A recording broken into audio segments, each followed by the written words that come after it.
ఈరోజు అమలుపరుస్తూ వస్తున్నారు. మొన్న 7,000 పెన్షన్ ఉన్నారు, ఖచ్చితంగా ఇచ్చారు. ఖజానా జగన్మోహన్ రెడ్డి ఖాళీ చేసి వెళ్ళినా జీతాలు కానివ్వండి, 7,000 పెన్షన్ కానివ్వండి ఖచ్చితంగా ఇవ్వడం జరిగింది. ఎన్నికల్లో ఇచ్చిన మరో హామీ, ఈరోజు పేదవాళ్ళు ఇల్లు కట్టుకోవాలంటే గతంలో నేను 2.5 లక్షలు ఇచ్చాను ఉచితంగా. రోజులు పెరగకుండా రేట్లు పెరుగుతున్నాయి, ఇసుక కానీ సిమెంట్ కానీ రాయి కానీ. ఇంకా పెంచాల్సిన జగన్మోహన్ రెడ్డి 1,80,000 మాత్రం ఇచ్చాడు. ఈరోజు మా నాయకుడు చంద్రబాబు నాయుడు గారు ఈరోజు పెరిగిన రేట్లను బట్టి ఇంటికి 4 లక్షల రూపాయలు ఈరోజు ఇస్తున్నారు ఉచితంగా. ఇది చరిత్రలో ఒక అధ్యాయం. అంటే ఇంకా ప్రభుత్వం ఏర్పడి 1.5 నెల కాల, 1.5 నెలల్లోనే రెండో హామీ కూడా పూర్తి చేసి స్టార్ట్ అయిపోయింది. 2, 3 ఇది 2. మరి జగన్మోహన్ రెడ్డి గారు ఆ రోజు రాష్ట్రంలో నారాయణ గారు మంత్రిగా ఉన్నప్పుడు, చంద్రబాబు నాయుడు గారు ముఖ్యమంత్రిగా ఉన్నప్పుడు రాష్ట్రంలో లక్షలాది ఇల్లు తెస్తే దాదాపు 8 లక్షల పైన ఇళ్ళు, ఒక నెల్లూరుకే 45,000 ఇల్లు తెచ్చినాడు ఆ రోజు నారాయణ గారు చంద్రబాబు ప్రభుత్వంలో. మరి వెంకటేశ్వరపురం కానీ అల్లిపురం కానీ దాదాపు పూర్తయిపోయింది. వెంకటేశ్వరపురం అయితే పూర్తిగా అయిపోయింది, మళ్ళీ అల్లిపురం కొంత ఉంది. మరి ఆ రోజు ఇంతవరకు ఆ లబ్ధిదారులకు ఇల్లు ఇవ్వలేదు. రంగులు పూయడం తప్ప, ఒక చండాలమైన రంగు వైసీపీ పార్టీ రంగు, ఆ రంగులు పూయడం తప్ప ఎవరికి ఇల్లు ఇవ్వలేదు. బుద్ధి లేకుండా ఎన్నికల ముందు హామీల్లో ఉచితంగా మేము ఇల్లు ఇస్తాము అని చెప్పిన పొట్టి జగన్మోహన్ రెడ్డి ఒక ఇల్లన్న ఉచితంగా ఇచ్చావా అని అడుగుతున్నా. ఈరోజు ఆ రోజు శాంక్షన్ అయ్యేటువంటి ఎంతోమందికి ఈరోజు లబ్ధిదారులకి బ్యాంకుల నుంచి నోటీస్ వస్తున్న డబ్బులు కట్టమని, ఇల్లు ఇవ్వలేదు, మరి బ్యాంకు నుంచో డబ్బులు కట్టమంటున్నారు. నువ్వేం ఉచితమని ఆ రోజు హామీ ఇచ్చావు, ఏమైంది? అందుకే నువ్వు చేతగాని దద్దమ్మ అని మేము చెప్తున్నాం, నువ్వు తెలివి తక్కువ దద్దమ్మ అని మేము చెప్తున్నాం. అందుకనే 5 సంవత్సరాలు రాజధాని అనేది లేకుండా చేశావు. అంత ఘోరమైన పరిస్థితి భారతదేశంలో ఎక్కడా లేదు. మరి ఈరోజు చూస్తే ఒక పక్క చంద్రబాబు ఇచ్చినటువంటి ఇళ్ళు, నెల్లూరులో నారాయణ గారు కట్టించిన ఇళ్ళు, అవి ఇస్తే పేరు వస్తుందని చెప్పి వాటిని ఆపేసి 6 అంకణాల్లో, మరి అనిల్ కుమార్ గారు చెప్పారు ఆనాడు 12 అంకణాలు మేము ఇస్తాం పేదవారికి, బ్రహ్మాండంగా ఇల్లు కట్టిస్తామని చెప్పి.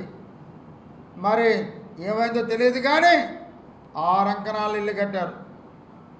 అది కూడా ఎట్లుందంటే వెంకటేశ్వరపురం గుంటల్లో ఎక్కువ కానీ తుఫాన్ వచ్చి ఒక్కసారి సోమసల గేట్లు కానీ ఎత్తేస్తే ఆ ఇళ్ళు పూర్తిగా అర్ధరాత్రి నిండిపోతాయి.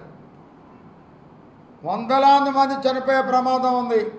గుంటల్లో కట్టారు ఇళ్ళు, అది కూడా 1,80,000 మాత్రమే. 6 అంకణాలు, వంటిల్లు వస్తే బాత్రూమ్ రాదు, 2 వస్తే హాల్ రాదు. మరి ఆ ఇంట్లో పెళ్ళయింది అనుకోండి, ఇంకా పెళ్లి కొడుకు పెళ్లి కూతురు ఇంట్లో పెట్టి ఇంట్లో అమ్మా నాన్న అత్త మామ రోడ్లో పడుకోవాలి. మరి వర్షాకాలం అయితే రోడ్లో గొడుగేసుకొని పడుకోవాలి అర్ధరాత్రులు. అది ఆ పరిస్థితి, 6 అంకణాల పరిస్థితి. మరి పెన్నా నది పక్కనుండే ఇళ్ళు అయితే వాళ్ళు రాత్రులు ఏట్లో పనుకోవాలి. మరి తుఫాను వస్తే ఏమవుతుందో మనకు తెలియని పరిస్థితి. 6 అంకణాలు అసలు సాలని పరిస్థితి అన్నాడు. మరి ఏం చెప్పాడు అనిల్?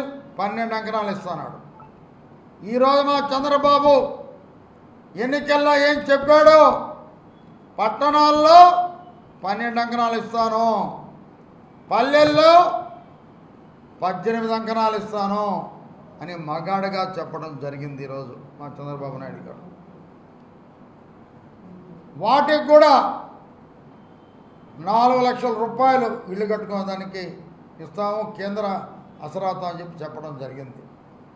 అదే రకంగా మధ్యరకం కుటుంబీకులకి, ఇంకా దిగువ మధ్యరకం కుటుంబీకులకి, జర్నలిస్టులకి హైదరాబాద్ నగరంలో ఉన్నటువంటి Kukatpally, Sanjeev Reddy Nagar, housing board colony లాంటి ప్రాంతాల్లో ఎలా డెవలప్ అయి ఉన్నాయో అలా ఇళ్ళు కేంద్రం అవసరాతో కట్టి తక్కువ ధరకే వీళ్ళందరికీ ఇవ్వడం జరుగుతుందని చెప్పి చంద్రబాబు నాయుడు గారు ఈరోజు చెప్పడం జరిగింది అన్న.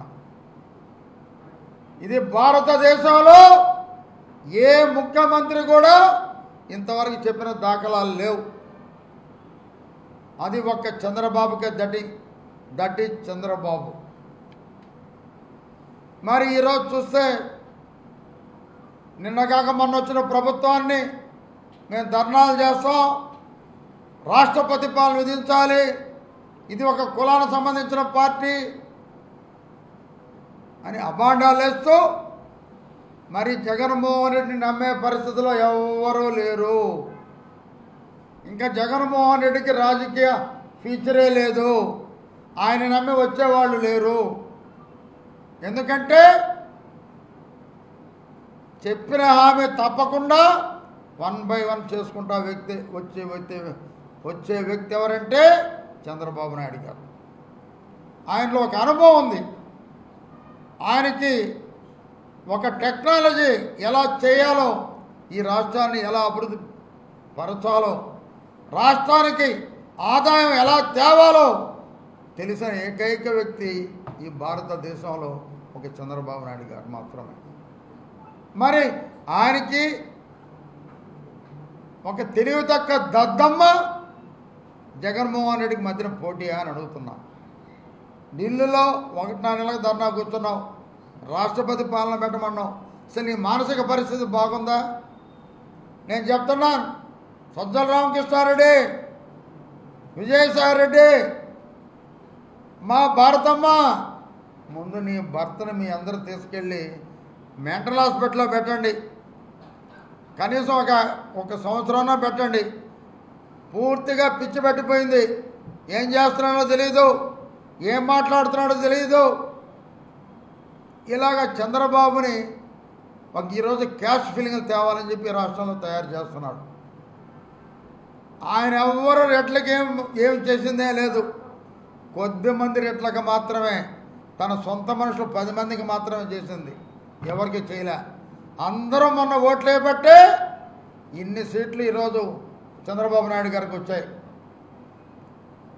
అదే రకంగా నువ్వు చేసిన మోసం వల్లే నీకు 111 సీట్లు వచ్చినాయి. 11 సీట్లు వచ్చినాయి. 11 రెడ్డి, గుర్తుపెట్టుకో, 11 సీట్లు రెడ్డి, 11 రెడ్డి, నీ బతుకు తెల్లారిపోయిందని చెప్పి నేను తెలియజేస్తా ఉన్నా. మరి ఈరోజు మొత్తం చాలా ఇళ్లలో మొత్తం పేద ప్రజలు అల్లాడిపోతుంటే కనీసం ఒక్కొక్కింటికి 1,80,000 వాళ్ళు ఇస్తే అది చాలదని చెప్పే కాంట్రాక్టర్లు లబ్ధిదారుల దగ్గర 30,000 తీసుకోవడం జరిగింది. తీసుకున్నా ఆ ఇల్లు కాలుతో గట్టిగా కొడితే అది పడిపోయే పరిస్థితి.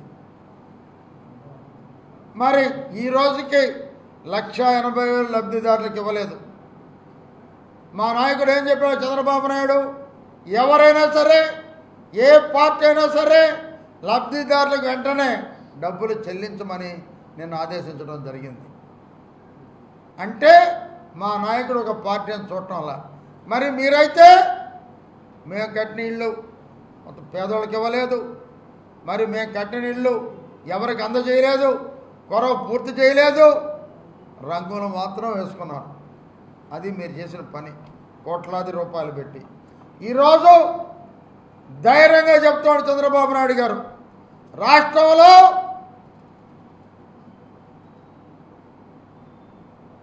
బడ్జెట్ లేకపోయినా 100 రోజుల్లో 1,25,000 ఇళ్ళు పూర్తి చేస్తాం. సంవత్సర కాలంలో 8,25,000 ఇళ్ళు పూర్తి చేస్తాం అని చెప్పిన మగాడు మా చంద్రబాబు నాయుడు గారు అని చెప్పి మనం చేస్తున్నాం. ఎక్కడా కూడా వెనకాడడం లేదు. కానీ ఈరోజు ఆయన కార్యదక్షతతో, ఆయన తెలివితేటలతో కేంద్రం నుంచి ఈరోజు ఫండ్ తెచ్చుకోవడం జరిగింది. దీనికే కాదు, రైల్వేకి కేంద్రం నుంచి దాదాపు 12,000 చిల్లర కోట్లు తెచ్చాడు. అమరావతికి ట్రైన్. మరి 5 ఏళ్ళు ఏం చేస్తున్నావు నాయన పిచ్చిబాబు, మెంటల్ జగన్? 5 ఏళ్ళ నుంచి ఏం చేసావు? కేంద్రం నుంచి ఏం తేగలిగావు? మరి ఏ పేదోడికి ఏం చేయగలిగావు? ఎవరు నువ్వు కలిసిన పాపాన పాలదు. కేవలం నీ ఒక్క 151 మంది ఎమ్మెల్యేని కలిసావా? లేదే. ఇప్పటికీ 51 మంది ఎమ్మెల్యేని కలవలేదంట. నీ బతుకు అది. ఈరోజు చంద్రబాబు చూస్తే అభివృద్ధి ప్రదాత. ఎన్నో కంపెనీలు ఈరోజు ముందుకు వస్తున్నాయి. ఈ రాష్ట్రంలో పెడతాం, ఈ రాష్ట్రాన్ని అభివృద్ధి చేస్తాం అని కంపెనీలు వస్తున్నాయి. కంపెనీలు ఆహ్వానిస్తున్నాడు ఆయన. మీకు రాయితీలు కల్పిస్తాం, మీకు ఏమి కావాలన్నా చేస్తాం అని ఆయన మీద నమ్మకంతో ఈ రాష్ట్రంలో పెట్టుబడులు పెట్టేదానికి సిద్ధంగా పారిశ్రామికవేత్తలు ఈరోజు క్యూలో నిలబడ్డారని కూడా మేము తెలియజేస్తూ ఉన్నాం. మరి జగన్మోహన్ రెడ్డి గారు ఉన్నప్పుడైతే ఒక్క పరిశ్రమ మొత్తం పారిపోయారు. ఎవరి బట్ట 50% నాకు ఇవ్వాలన్నప్పుడు వాళ్ళు ఒక పక్క కర్ణాటక బార్డరు, ఒక పక్క చెన్నై బార్డర్కి వెళ్ళిపోయారు. ఒక్క పరిశ్రమ లేదు. రాష్ట్రం దివాలా తీసింది. దాన్ని 20 సంవత్సరాల వెనక పంపించాడు ఈ జగన్మోహన్ రెడ్డి గారు, ఈ లెవన్ రెడ్డి, ఈ పొట్టిరెడ్డి. ఈరోజు ఇదే చంద్రబాబు నాయుడు గారు అన్ని హామీలు నెరవేరుస్తూ ఈ రాష్ట్రాన్ని బ్రహ్మాండంగా అమరావతి రాజధాని తయారు చేసి ఈ 5 ఏళ్ల లోపల ఈ రాష్ట్రాన్ని అందమైన రాష్ట్రంగా తీర్చిదిద్దేదానికి సిద్ధమవుతున్నానని చెప్పి నేను తెలియజేస్తా ఉన్నా. ఇప్పటికైనా తెలివి తెచ్చుకోమని లెవన్ రెడ్డికి తెలియజేస్తున్నా. 11 సీట్ల రెడ్డి, లెవన్ రెడ్డి, ఇప్పటికైనా తెలివి తెచ్చుకో. తెలివి తక్కువ చేష్టాలు చేస్తే ప్రజలు నిన్ను రాష్ట్రాన్ని నుంచి తరిమి కొడతారని కూడా నేను హెచ్చరిస్తున్నా. ఇప్పుడే నిద్రలేసినట్టున్నాడు ఆయన. ఈ 5 సంవత్సరంలో మరి ఆయనకి ఏం అలవాట్లు ఉన్నాయో నాకు తెలియదు, కానీ మనం చెప్పకుండా అనకూడదు. ఇప్పుడే నిద్రలేసినట్టుంది మామ. ప్రత్యేక హోదా చెప్పింది ఎవరు? ఎన్నికల హామీల్లో జగన్మోహన్ రెడ్డి గారు 20 సీట్లు ఎంపీ సీట్లు ఇస్తే ప్రత్యేక హోదా సాధిస్తా అని చెప్పినాడు ఎవడు? చేతగాని దద్దమ్మ ముఖ్యమంత్రి లెవన్ రెడ్డి. ఆ రోజు ఎంపీగా 5 ఏళ్ళు పార్లమెంట్లో మాట్లాడిన మిథున్ రెడ్డి ప్రత్యేక హోదా గురించి నేను ఎందుకు మాట్లాడాడు అని అడుగుతున్నా. మీకు హక్కు ఉందా అని అడుగుతున్నా. మళ్ళీ రాజధాని గురించి మీరు రాజధాని గురించి మాట్లాడే హక్కు ఉందా మీకు? 4 రాజధానులు అన్నారు, 3 రాజధానులు అన్నారు, 2 రాజధానులు అన్నారు, 5 అన్నారు. 5 ఏళ్ళు అయిపోయింది, ఒక్క రాజధాని లేదు. సిగ్గుతో తలంచుకోండి మిథున్ రెడ్డి. ఇంకా మీ మాటలు నమ్మేవాళ్ళు లేరు. 5 ఏళ్ళు నోరు మూసుకొని మీ కేసుల కోసం ఢిల్లీలో అమిత్ షా, మోడీ కాళ్ళు పట్టుకున్న బతుకు మీది. మీరు కూడా ప్రత్యేక హోదా గురించి మాట్లాడితే ప్రజలు నవ్వుకుంటున్నారు. ఇంకా మిమ్మల్ని ప్రజలు క్షమించే ప్రశ్నే లేదు. మీరు పెట్టే బేడ సర్దుకొని మీ పార్టీని మీ పార్టీ ఆఫీస్ తలుపు తాళం వేసుకొని ఇళ్ళకి వెళ్ళడం మంచిదని కూడా తెలియజేస్తున్నాను.